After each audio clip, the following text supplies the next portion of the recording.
Graças e paz, irmãos. Boa noite, pode se sentar.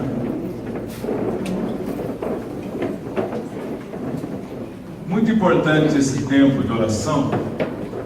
E durante esses 40 dias a gente quer intensificar, os propósitos são esses que estão ali no slide: dinamizar a intercessão em sua vida, fortalecer sua vida de oração e colher os frutos esperados. Quem crê que vai colher frutos dessa vida de oração? Esse tempo de oração tem que intensificar a nossa vida de oração, nosso compromisso com o Senhor. Nós temos que aprender a orar com mais intensidade, e esse ano o tema é por um Brasil transformado, como é que está ali naquele canto do slide. E todos nós reconhecemos a necessidade de oração pela nossa pátria. Então também um dos objetivos é contribuir para o avivamento de oração no nosso país.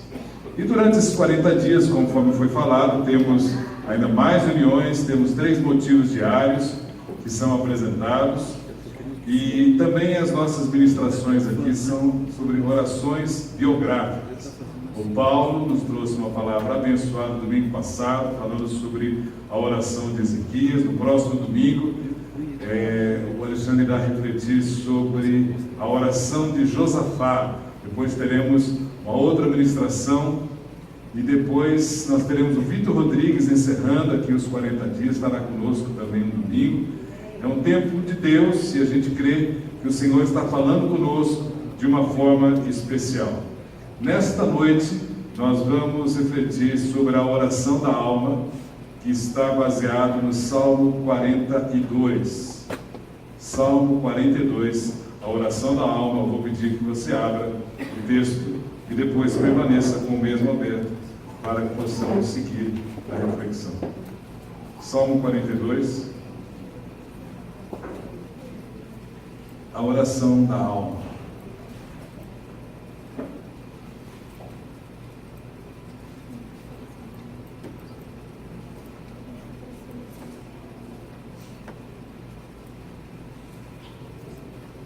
Sentados mesmos.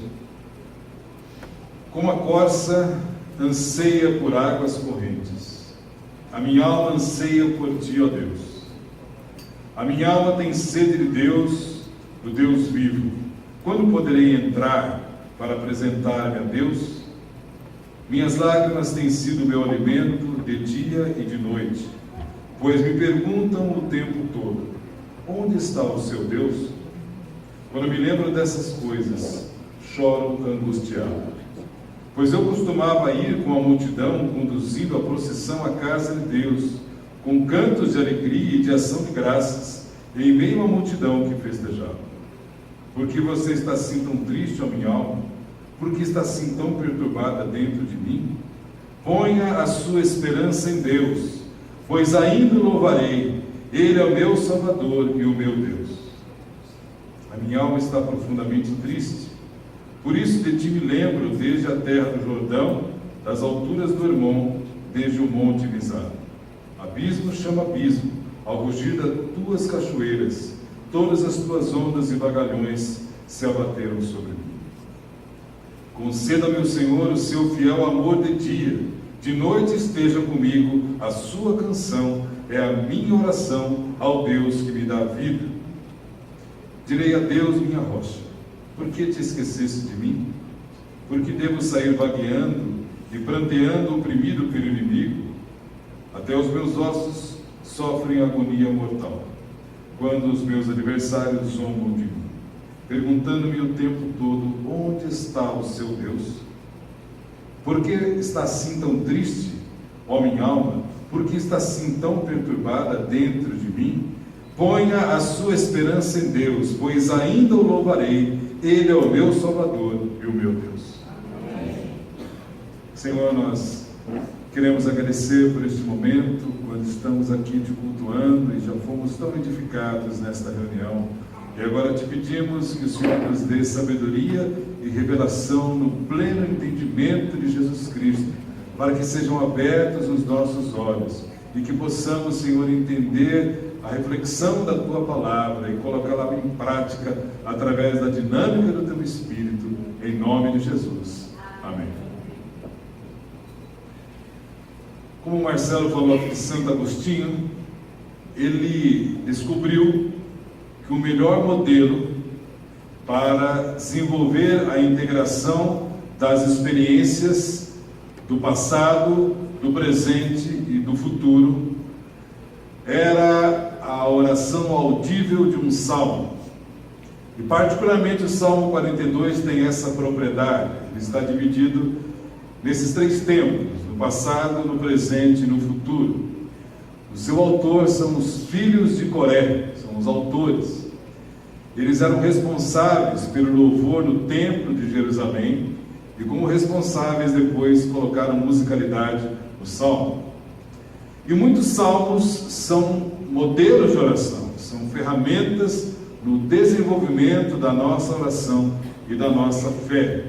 Mas o livro de Salmos deve ser muito bem compreendido, porque há em nossa sociedade algumas pessoas que têm o salmo como se ele tivesse um valor místico, como se tivesse um karma ali tremendo, um mantra, que conforme ele lê aquele salmo, trouxesse algum tipo de proteção. Conheço gente que no escritório, em casa, deixa a Bíblia aberta, particularmente no Salmo 91, para dar proteção. Alguns, então, que dormem com a Bíblia aberta no Salmo 91, debaixo do travesseiro, para ver se isso traz uma proteção extra. E, na realidade, o Salmo não tem valor em si mesmo. Aliás, o Salmo não aponta para nós, os Salmos apontam para Deus. E os Salmos devem ser entendidos como se fosse assim uma avenida principal. E se a gente caminha na avenida principal, quem não leu o Antigo Testamento, é muito importante ler, já que eles não são escritos de uma forma sequencial, a avenida principal. A avenida principal são os livros históricos, onde caminha toda a história do Antigo Testamento.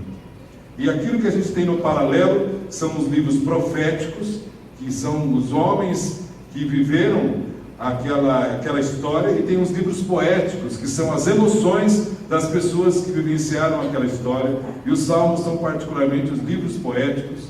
Então eles são de uma beleza tremenda e de uma aplicação tremenda na nossa reflexão, mas de maneira alguma devem ser vistos como uma maneira mística, mas como um aprendizado daquilo que Deus tem para nós. E como eu disse, o salmo não aponta para nós, ele aponta para Deus.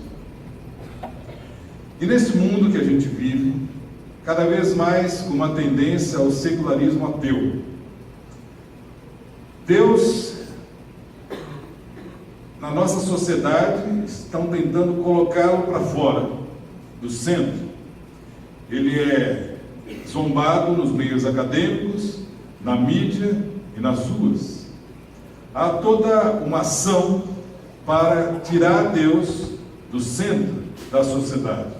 Por isso cresce também, não somente aqueles que não creem em Deus, mas como aqueles que zombam de Deus. Esta semana, se você vive aqui no planeta Terra, deve ter ouvido falar sobre uma exposição cultural do Santander que aconteceu ali em Porto Alegre. E nós, no Conselho de Pastores, soltamos uma nota de repúdio a esse acontecimento, porque com pretexto de arte, foram colocadas e exibidas obras ali de pedofilia e de zoofilia. Houveram excursões de escolas públicas, de crianças ao monte, exibindo e vendo ali aquelas imagens terríveis desse tipo de coisa, inclusive com ataque a símbolos religiosos. E é interessante porque houve uma pressão da sociedade quanto a isso, não somente dos cristãos, mas da sociedade de uma forma geral. O Banco Santander perdeu mais de 120 mil correntistas somente nesses dias e vai perder ainda mais. E todos aqueles que têm uma posição contrária àqueles que são favoráveis à exposição são taxados de conservadores, de fundamentalistas e de censores, dizendo que aquilo é simplesmente uma diversidade sexual. Uma sociedade que zomba de Deus. E na realidade precisamos ter muito cuidado, inclusive porque aquilo foi feito com o seu e o meu dinheiro, financiado com o dinheiro público. E o fato de ser arte não significa que você passa um cheque em branco. Então é normal que toda ação tenha uma reação da parte da sociedade. E não é porque é arte que não deve haver limites a partir do momento em que grupos se sentem invadidos. E é uma sociedade que isto revela o que ela pensa. eu quero te dizer que isso, a tendência é piorar, porque é um conceito que a sociedade tem de viver sem Deus. E os filhos de Coré, já nesse tempo, viviam algo semelhante. Eles também estavam debaixo de um ataque implacável. No versículo 10, eles dizem assim: até os meus ossos sofrem agonia mortal quando os meus adversários zombam de mim. Quando eles escreveram este salmo, estavam passando exatamente por circunstâncias semelhantes. E seus adversários os colocavam contra a parede. E mais ainda, colocavam a Deus no banco dos réus com uma pergunta insolente e perturbadora: o teu Deus onde está? Cadê o seu Deus? Ele não veio em seu socorro. E talvez hoje você chegou aqui com a sua cabeça um pouco confusa, passando por determinadas situações na sua vida, sem entender, e fazendo, no fundo, essa pergunta: onde está Deus? Onde está Deus? Por que eu estou passando por tudo isso? A nossa sociedade lança essas perguntas. Se Deus é amor, por que há tanta fome, guerras, injustiça social? Se Deus é bom, por que Ele permite que um furacão devaste ilhas pequenas no Caribe, inclusive com parte dos Estados Unidos?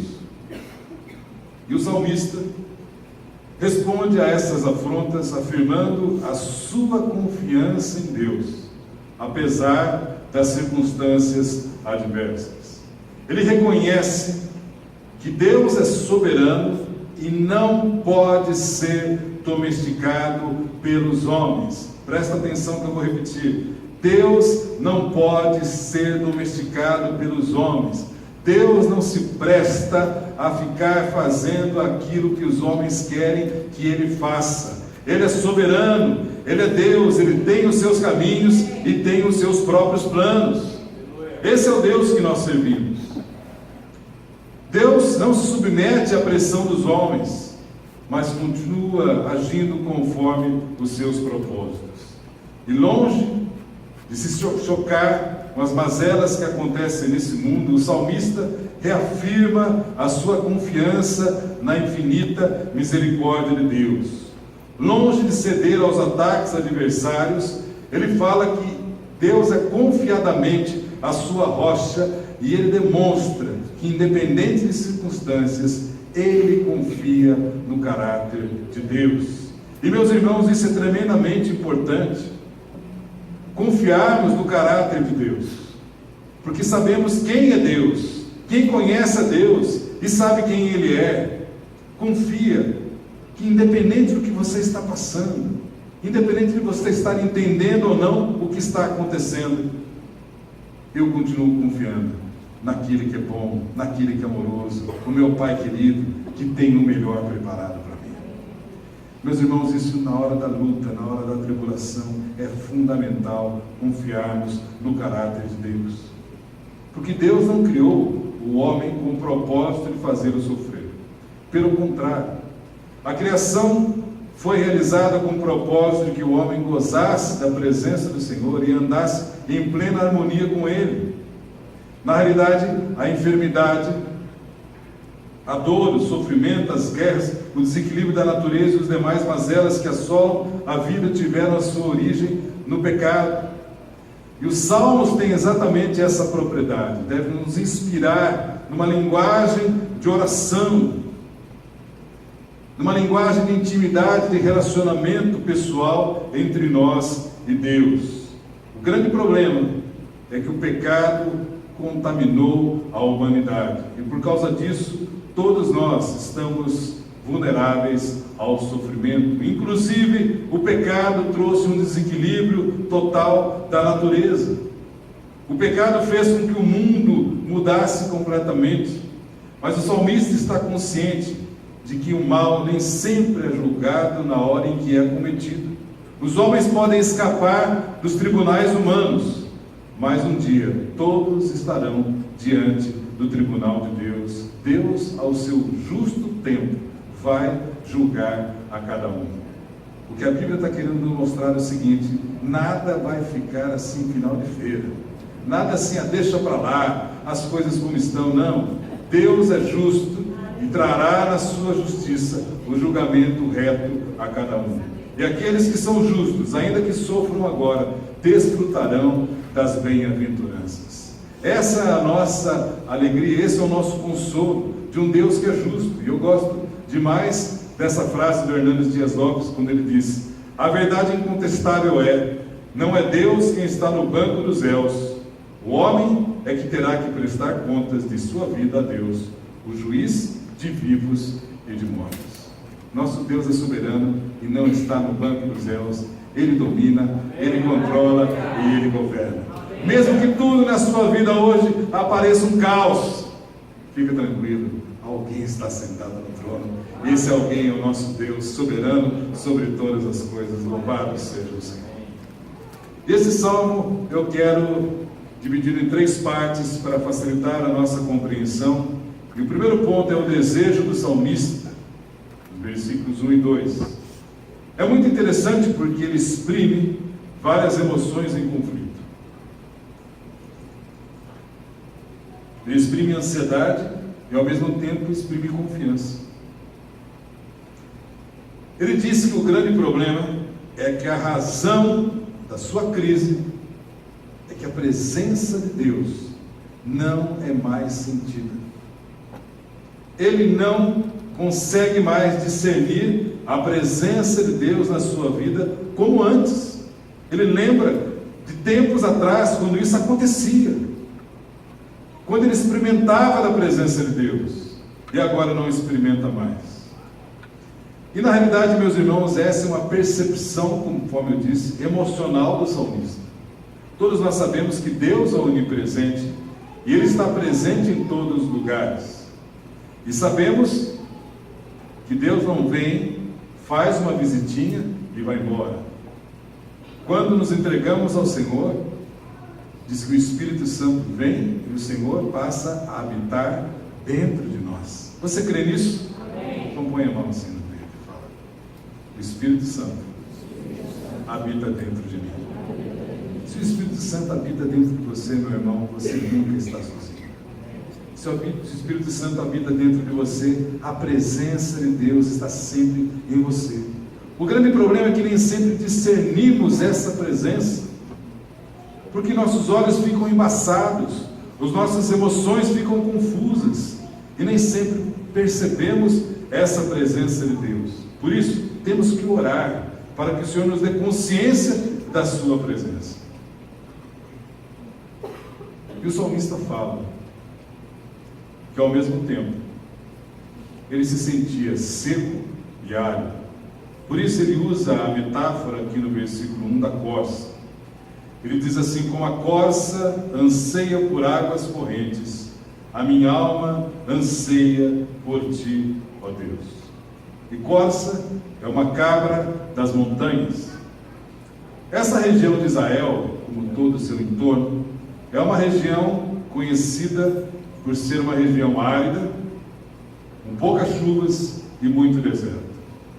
As pessoas ali supervalorizam a água porque ela é extremamente cara e rara. Lá não tem esse lance de você pegar a mangueira assim, ficar lavando o quintal, o carro, ninguém faz isso. Porque a água lá é tremendamente cara e difícil de ser encontrada. E os animais também carecem da água. E a corça é um animal que consegue sentir o cheiro da água a quilômetros. E imagine a corça sedenta, desesperada por água, a alegria que ela tem quando ela encontra um veio d'água, e ali ela começa a beber daquela água, desesperadamente, para saciar a sua sede. E o salmista faz exatamente essa associação. Ele fala que ele tinha um desespero pela presença de Deus, um desejo tremendo de estar com Deus.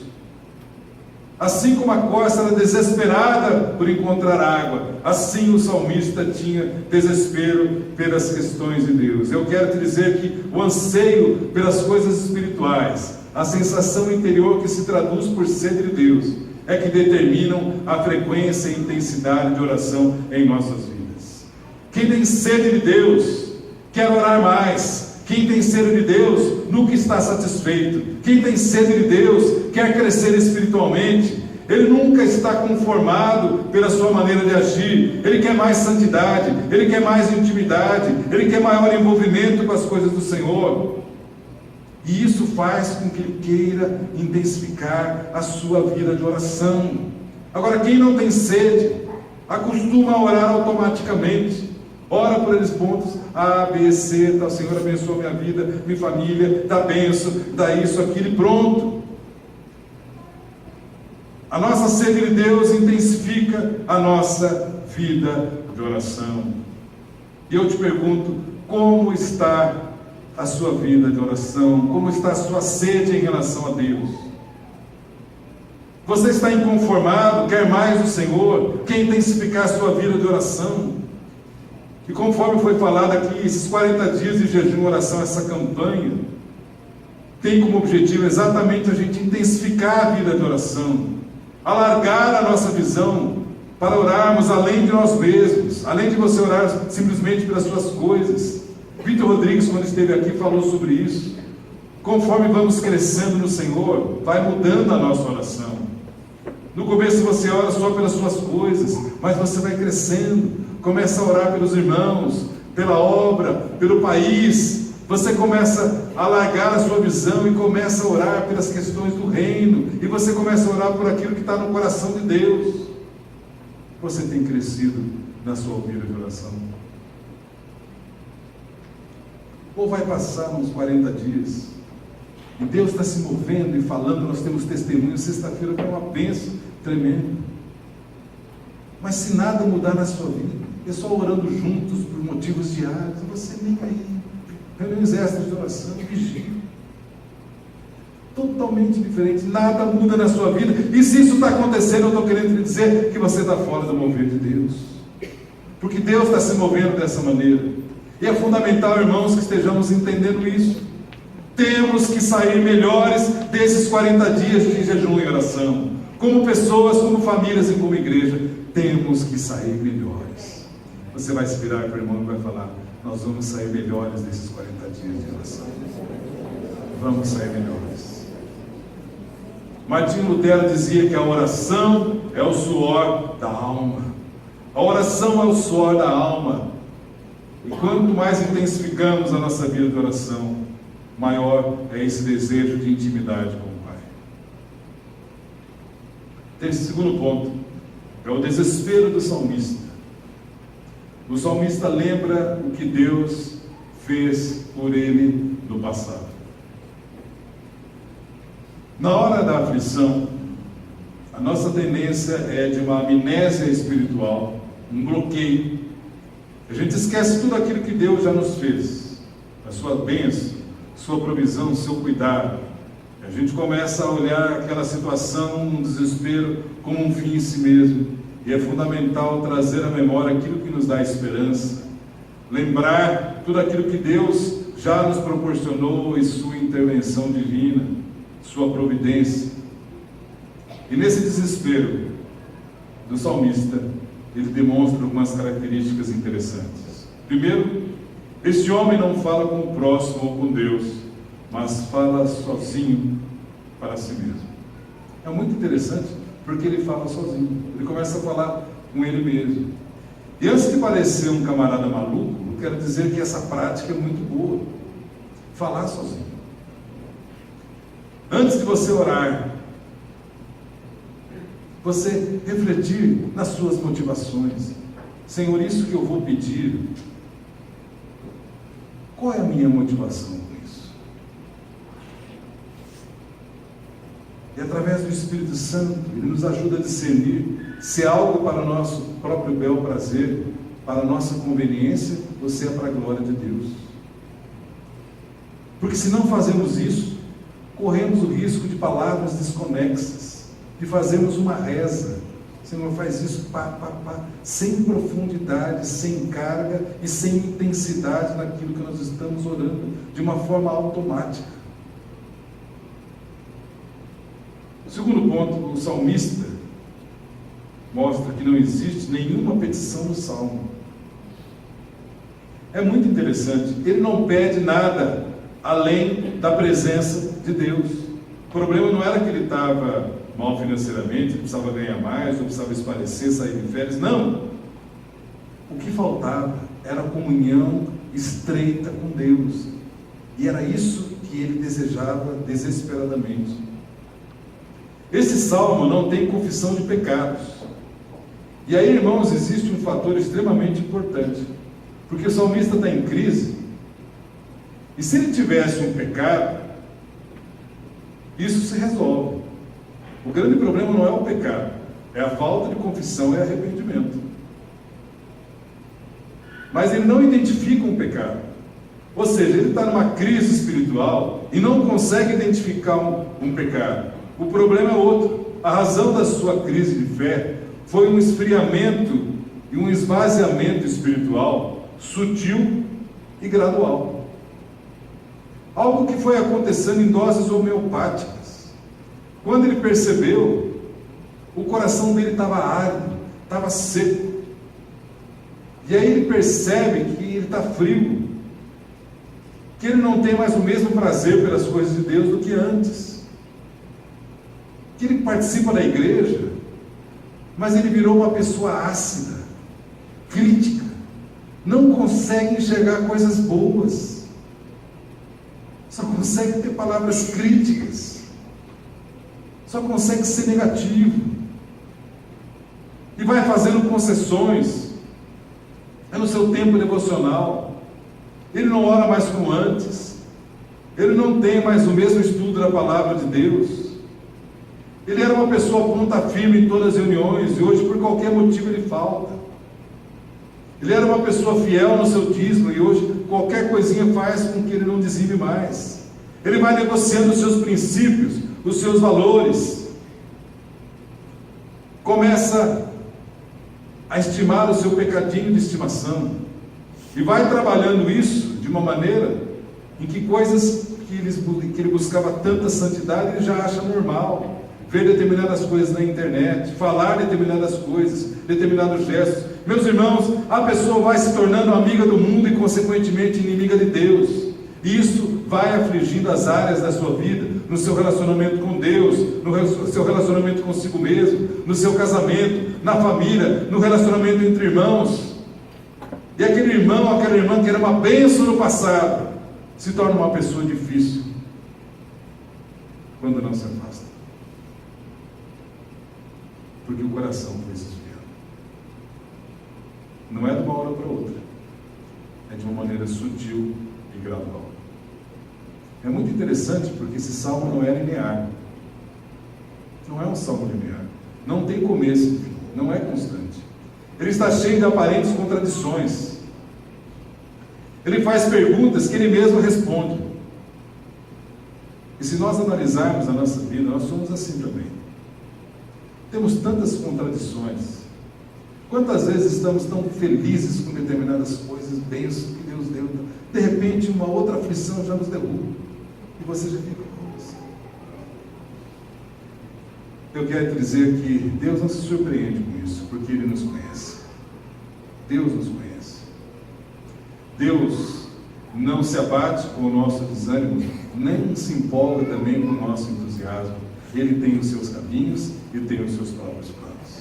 Meus irmãos, que segurança saber que Deus não tem esse lance de bom humor, mau humor, não se empolga, não se desanima.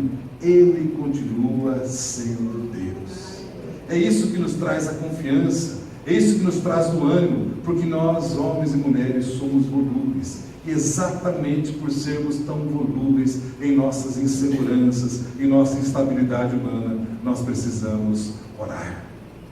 Por isso você precisa orar, por isso eu preciso orar. Antes de qualquer coisa, precisamos orar. Antes de qualquer decisão, precisamos orar.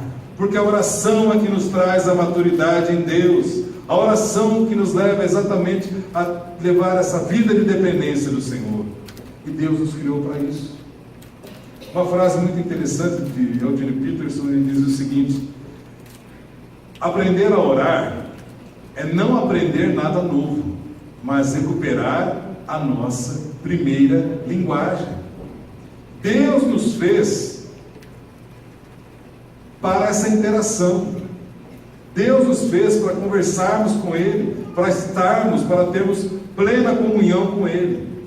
Mas o pecado, a autossuficiência, a incredulidade, faz com que a gente viva uma vida sem oração. Do nosso próprio jeito, da nossa própria maneira, tomamos decisões intempestivas para depois choramingarmos diante do Senhor. A nossa linguagem original é a linguagem da oração. E, meus irmãos, é isso que nós precisamos resgatar. Esse relacionamento intenso com o Senhor. De tal maneira que hoje, um irmão que participa das reuniões, que ora sempre, ele chama atenção, os outros falam assim: oh, como aquele irmão ora. Meus irmãos, isso é obrigação. Ter uma vida de oração deve fazer parte da nossa vida, assim como comer, beber ou dormir. Algo essencial, assim como o salmista falava, algo que desesperava a sua vida, essa necessidade. E ele termina, terceiro ponto, é a determinação do salmista. Ele, passando por provas, reconhecia a mão de Deus sobre a sua vida. Reconhecia toda a graça, amor e misericórdia do Senhor para com ele. A Bíblia nos dá uma série de orientações a respeito do sofrimento.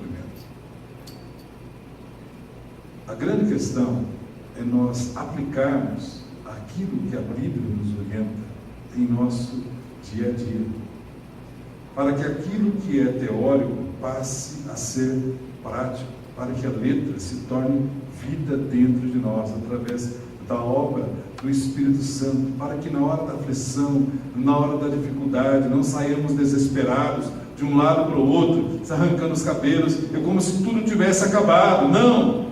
Deus está querendo mostrar exatamente que a fé em Jesus nos dá os recursos para enfrentar o sofrimento, de modo que ele não nos domine e derrote. Ninguém está imune ao sofrimento, mas o sofrimento tem que ser combustível para aperfeiçoar nossa vida, crescer em Cristo e ser aperfeiçoado ao caráter do Senhor. Como você está administrando as lutas, as aflições e as dificuldades? Você permite que as verdades do Senhor se tornem vida em você? As aflições intensificam a sua vida de oração? Porque vamos ser claros, nos bons momentos, entre aspas, quando tudo está tranquilo, nós não oramos na mesma intensidade do que naquele momento de aflição. Mas quando somos expostos à nossa fragilidade humana e ao reconhecimento de quanto nós precisamos do Senhor. Quantos hoje não nos fazem a pergunta: e o teu Deus, onde está? Como eu disse, talvez hoje você esteja fazendo essa pergunta. E o salmista nos responde exatamente no versículo 11, quando ele diz assim: espera em Deus, ou seja, ponha a sua esperança em Deus. Eu gosto demais da palavra ainda. Ponha a sua esperança em Deus, pois ainda o louvarei. Ou seja, Deus não deu ainda a última palavra. E, meus irmãos, enquanto Deus não dá a última palavra, nada aconteceu. Se você está passando por lutas, por provas, meu irmão, ponha a sua confiança em Deus. Vira para o irmão da direita, da esquerda, da frente e trás e fala para ele: meu irmão, ponha a sua confiança em Deus, ponha a sua esperança em Deus, ponha a sua esperança em Deus. E quando fazemos isso, entramos na dimensão do reino de Deus. Fale para você mesmo, como eu tenho falado para mim: Edmilson, ponha a sua esperança em Deus. A nossa esperança não está nos políticos, na justiça humana ou nas coisas deste mundo. A nossa esperança está em Deus. Aonde você tem colocado a sua esperança, meu irmão? Coloque a sua esperança em Deus. Eu não sei o que você vai passar nos próximos dias, ou aquilo que você está passando hoje. A palavra de Deus para você: intensifique o seu relacionamento com Deus, intensifique sua vida de oração, cresça no Senhor e ponha a sua esperança em Deus, pois ainda louvarei, Ele é o meu Salvador e o meu Deus, em nome do Senhor Jesus. Amém. Vamos orar. Eu gostaria que você, no seu lugar, colocasse diante do Senhor a sua luta, a sua aflição. Deus conhece, sabe em que área você chegou aqui aflito.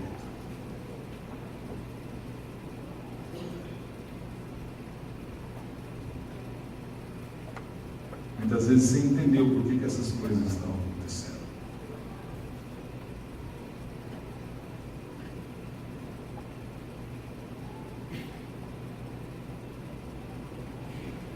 E a palavra de Deus para você é essa: ponha a sua esperança em Deus.